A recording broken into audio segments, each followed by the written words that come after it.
Is that when the disciples come to him tired, he does not say, go away from me and get yourself together. Come back and then I can use you. He says, come away with me. My 38-year-old cousin, 38, 4 small children. The day is coming and you don't know the day or the hour.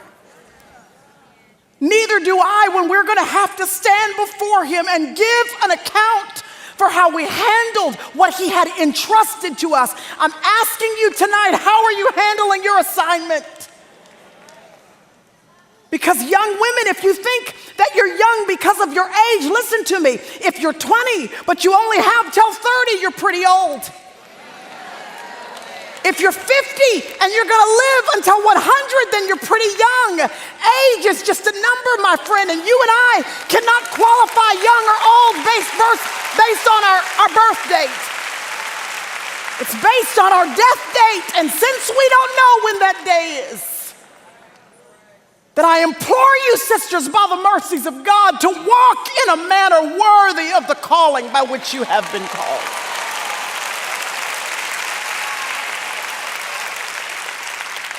Because listen, I don't know about y'all, but when I see him face to face, I'm looking for a well done. I'm looking for well done.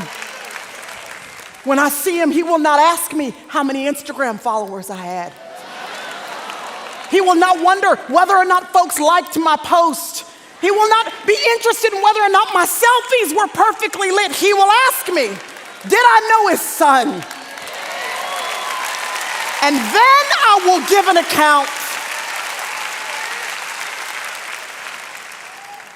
So the disciples, they come and they give an account to Jesus. I wondered if there was a recipe for effective ministry. Because if these guys were willing to come and look Jesus in his face and give an account, I figured there might be a recipe for us for effective ministry. I'm interested. Anybody interested?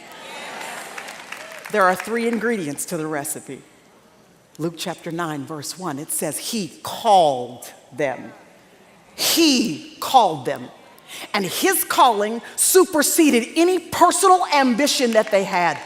They laid down whatever they were going to do because they heard the call of God beckoning them to do something else.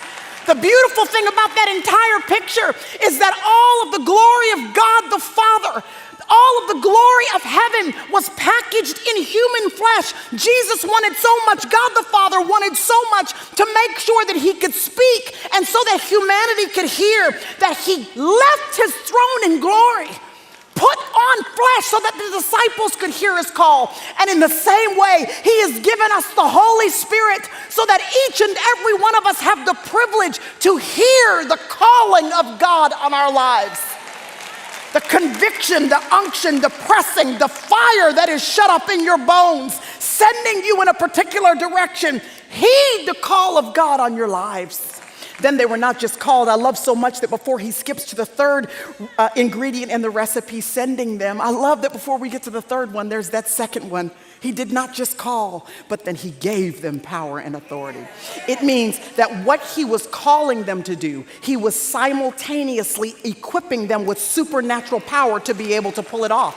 So it's good news for anybody in the room that you feel like you've got a dream that is way over your head. You've been called to do something you don't have the money for, you don't have the time for, you don't have the patience for, you don't have the gifting for, you don't have the talent for, you don't have the connections for. The good thing and the great thing about our God is that he does not call people who are already equipped. He calls you. And then for the people that say yes, he equips them with what they need for the calling.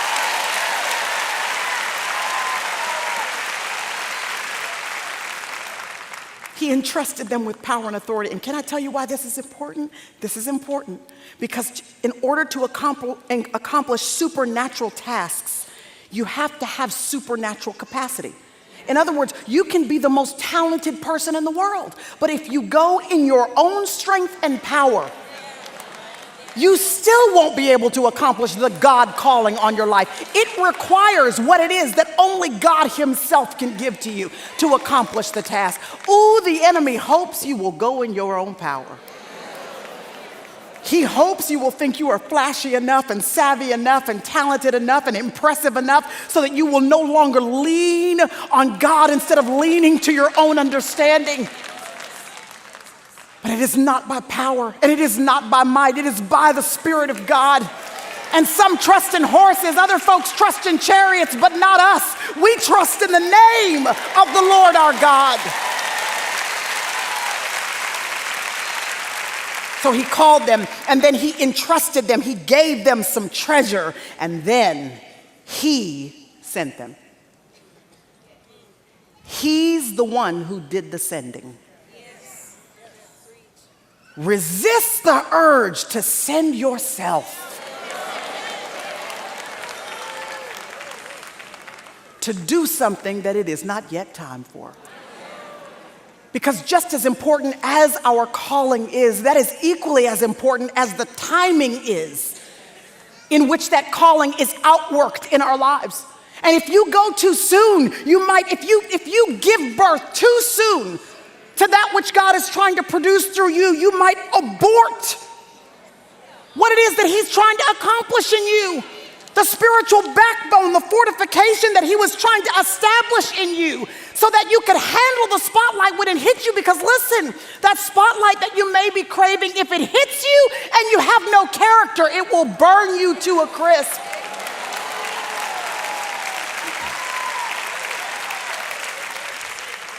So he called them, he entrusted them, he sent them out, and they returned to him and gave an account. They were tired. The disciples had been given it everything they had. And I know there are some of you in the room and you would admit that you haven't done it perfectly, but man, you've sure been purposeful. You've been intentional about this marriage. You've been giving it everything you've got. You've been intentional about that teenager. You've been giving that kid everything you got. This toddler that has this specific bent or this specific issue that you've been doing everything you can, going to see every expert that you can, reading everything that you can to be the best that you can. As a mother, single mother, you've been giving it everything that you've got, working the jobs that you've got to work to keep food on the table. You've been giving that business, that ministry, that endeavor, everything that you have, and you, the disciples, are tired. The good news about Jesus is that when the disciples come to him tired, he does not say, "Go away from me and get yourself together. Come back and then I can use you." He says, "Come away with me." In other words, listen, the cure for your exhaustion is intimacy with Jesus. That's the cure, y'all. I'm saying, I agree. Take the holiday, take the vacation, tell them you need a little sabbatical. You got to step back for just a little bit. You need a little margin in your life. Take the holiday, but don't take a holiday from Jesus. Don't take the sabbatical from your relationship with the Lord. Prayer shouldn't exit your schedule because these are your rest days. You still need to be the deer that pants after the water. Your soul has still got to be replenished and can only be replenished when you have intimacy with him. And you're trying to figure out, Lord, you told me that I was going to be replenished. You told me that I was going to be refreshed. You told me that you had something that you wanted to give to me. Why would you take me here to this place where I'm being pressed down by a multitude of issues and concerns and frustrations? There's something overwhelming me that is bigger than what I feel like I have the capacity to handle. Why would you bring me here? This tells us that the story of the feeding of the 5,000 is not just about the 5,000. It's also about the disciples. It's not just about the multitude getting fed. It's about the disciples being fed physically, spiritually, emotionally. And it tells us that the 5 loaves and the 2 fish are the gift to the multitude. But it's the multitude that's the gift to the disciples.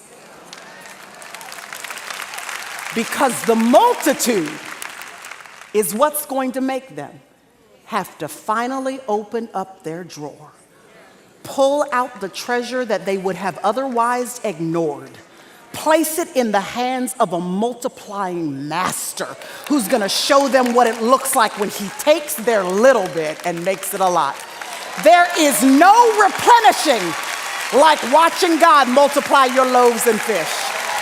At TBN, our mission is to use every available means to reach as many individuals and families as possible with the life-changing gospel of Jesus Christ. Thank you for helping make the gospel of grace go around the world. Without you, we couldn't do it. God bless you.